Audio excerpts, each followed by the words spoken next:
Ada satu cara untuk kategorikan barang di rumah. 3T. 3T. 3T. Oh, mau menulis kah? Mau.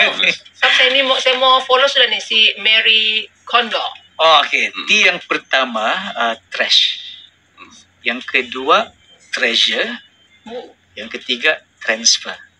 Jadi trash ni macam yang tadi lah, kalau buka yang receipt kan, semua tu botol-botol yang kosong, shampoo. Jadi makanan yang sudah expired ini banyak nih dalam fridge kita. Jadi yang dalam kategori trash ni tindakan dia buang ataupun kompos atau recycle. Okey, buang, kompos, recycle. T yang kedua tadi treasure. Treasure ni senang lah. Macam kalau dalam konti ni saya tengok semua treasure lah.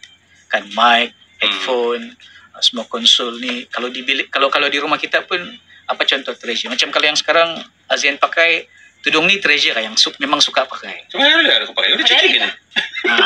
Kau merhatikan saya.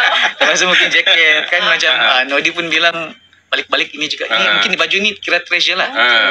Kan jadi treasure ni ialah barang yang kita selalu pakai, yang kita sayang, yang memang ada nilai lah. Dan berkaitan dengan ini yang paling lawak kali. Dan berkaitan dengan kita lah. Yang kita dan matlamat kita yang sekarang dan kita yang kita mau jadi di depan lah. So tindakan untuk barang-barang treasure ni simpan. Handphone, komputer, semualah. Yang T yang last ni transfer. Transfer. Jadi transfer ni ialah barang-barang yang masih bagus, kan masih cantik lah, masih boleh dipakai, tapi kita sudah lama tidak pakai. Lepas tu kita rasa macam memang tidak akan pakai.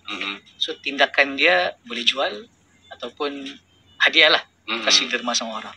Betul. Jadi kalau treasure, transfer, sebenarnya yang kita simpan tu treasure je.